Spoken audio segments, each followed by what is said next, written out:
Hi again, everyone. I'm Ollie Matthews. This is the Narcissistic Resistance, and this resistance video is sponsored by contribution from Erin, and here's her story. Hi, Ollie. I've been meaning to write for a while now. I caught your car ride this morning, and I'm happy to see that things are going well for you and yours. As you know, it can take many years to get through much of this, which was definitely my experience. Your video this morning reminded me of that, so I figured today is a good day to finally write. You made two videos for me in the past. One of those videos is Narcissists Are Exposed When They Lose in Court. It's been 3 years since that video, so here's a short recap. When I divorced my husband of many years, I realized for the first time what he was. He really didn't show himself until he knew I wasn't coming back. Then it was like a switch was flipped. He and his toxic family did things I never expected after I left him. One of those things was to schedule a summer visit with one of our sons, which he'd never done before. Take him hundreds of miles away when he arrived for his visit, and leave a lawyer behind to file custody of our kids. I had less than a week to fly to another state for the court hearing. I had no money for a lawyer, whereas my ex-husband, who is the son husband, was funded by his toxic family. Court testimony lasted 3 days. It was basically 3 days of humiliating public smear campaign by my ex's lawyer. But I got through it and won in court while representing myself. After my son was returned to me and his brother, my ex-husband and his entire family, the only family our kids have ever known, cut off all communication with them. It's now been more than 7 years, and neither of our sons has received as much as a birthday card from any member of that family. Not even an invite to their grandpa's funeral, which I found out about 2 years after he passed and had to tell my sons about myself. Needless to say, starting over was hard. We went from an upper middle class existence to living for a short time in an extended stay motel, then another year and a half in a one-bedroom apartment in a low-rent building. I slept on a couch in the living room for over a year so my sons could sleep on beds in the only bedroom. We were routinely woken up by our ratchet neighbors. We were treated like garbage by our slumlord landlords. All of this while going through treatment for PTSD. It was humiliating but incredibly humbling. It was during that time in 2014 that I found your YouTube channel and things began to change. When I last wrote you, we were just beginning to come out of the worst of it. I had moved us into a house in a middle-class neighborhood. My job was going well, and I was slowly rebuilding my finances. But as soon as I came out of survival mode, I was hit with tremendous guilt for what I saw then as my role and how everything played out. How could I not have known, spending all of those years with my ex-husband, what he was? Would it have been better for my kids if I had just stayed, so they didn't have to go through everything they went through after I left? All questions we ask. Will my kids ever be okay? What if something happened to me before they were old enough to be on their own? Although I was out of the worst of it, I still lived in a pretty constant state of guilt and fear. Your response to me in that video was the first step in getting past that. I'm writing today to thank you for that. In that video, you reminded me that I had not chosen to abandon my kids. My ex-husband and family did that. You and your viewers reminded me to be proud of myself for winning in court against all odds and to finally begin to give myself some credit for getting through that. I think that so many of us have been beaten down for so long, we don't even know how to be proud of our own small accomplishments once we get out. No, we see our accomplishments as just something else to feel guilty over. And it's like you don't want to sound like you're selfish, or greedy or ungrateful for your luck for your luck starting to turn around. But I can't help, the more I'm able to get back is like just to realize what I lost. You know, you're very fortunate you didn't lose your children. Like that is a loss. There's just, there is no replacing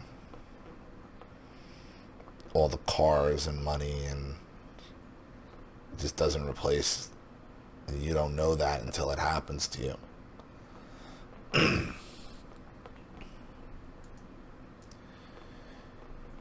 We're so used to being shamed by our abusers, we keep that shame going ourselves, even after we've gone no contact.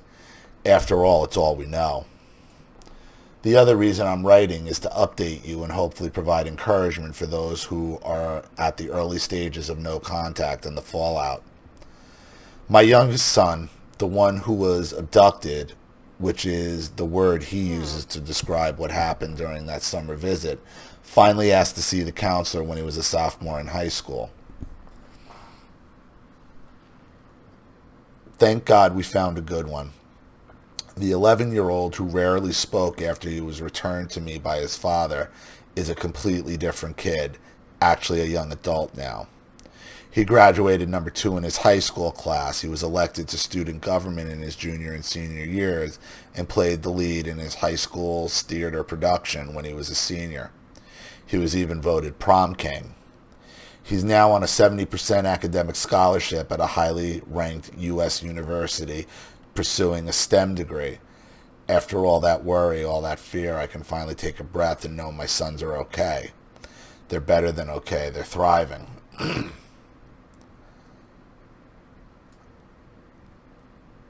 The worst part is not knowing. Is just not knowing how she's really doing.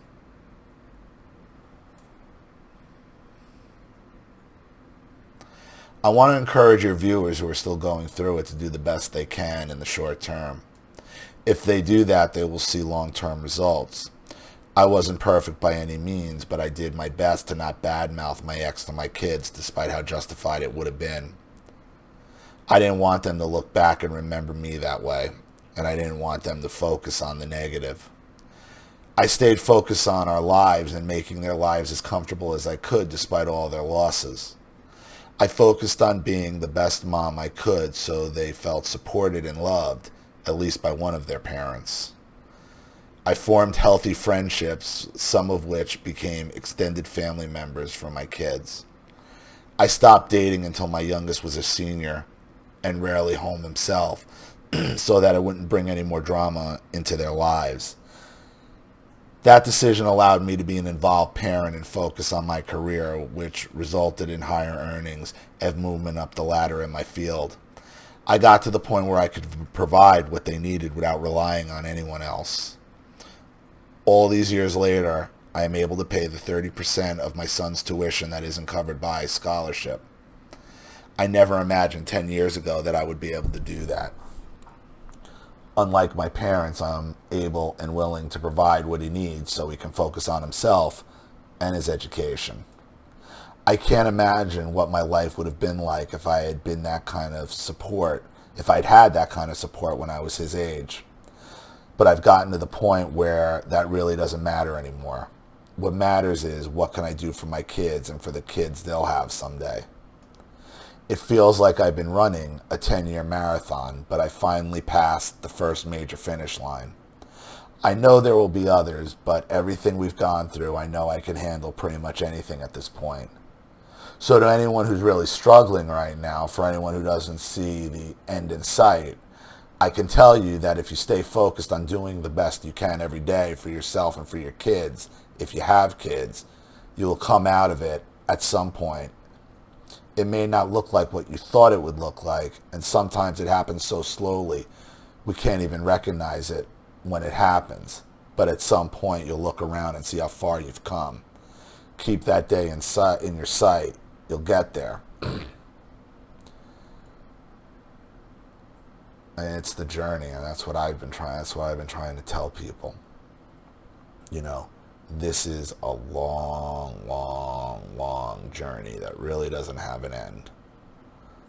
But as long as you keep walking in the light, things will get better. Thanks for what you do, Ollie. You were the first step in my recovery marathon, and I'll always be grateful to you for that. By the way, shortly after my son arrived at university, one of my ex-husband's toxic siblings reached out to him through a social media account he had opened for college-related stuff. He deleted her message without even opening it and blocked her. He did all of this before he even told me about it. For those of you with kids out there, even if you're alienated from your kids right now, don't underestimate their ability to see what is happening.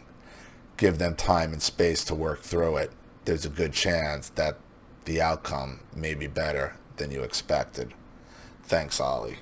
Aaron. Well, in my case, I hope so. In a lot of other people's cases, I hope so as well. But you're right. I mean, it's a long journey. And the problem is, like you said, every accomplishment you make in recovery is almost a setback because of the guilt. And instead of realizing how far you've come, you obsess over the guilt and what you've lost and what you lost and what you haven't gotten yet.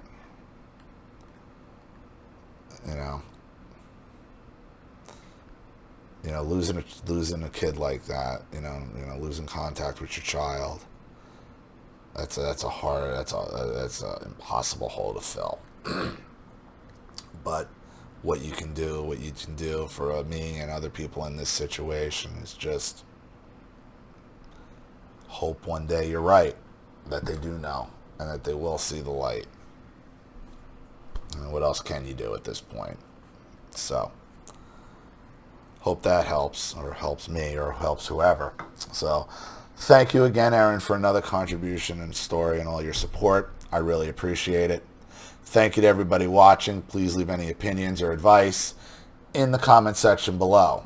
And if you want your story read on the channel, you have a topic you'd like me to cover, a narcissist you'd like to expose, you'd like a private video made, or you'd like to sponsor a video like this with someone who needs help and can't afford it, or just make a contribution to the channel in general to keep it supported, growing, and successful, because this channel survives 100% on contributions from all of you.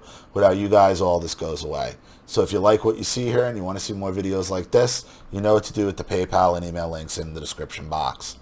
Also, please like and share this video wherever you can. Subscribe to my channel if you haven't, and be sure to click the subscription bell to be notified of all my video uploads. I'm Ollie Matthews. This has been the Narcissistic Resistance. Take care.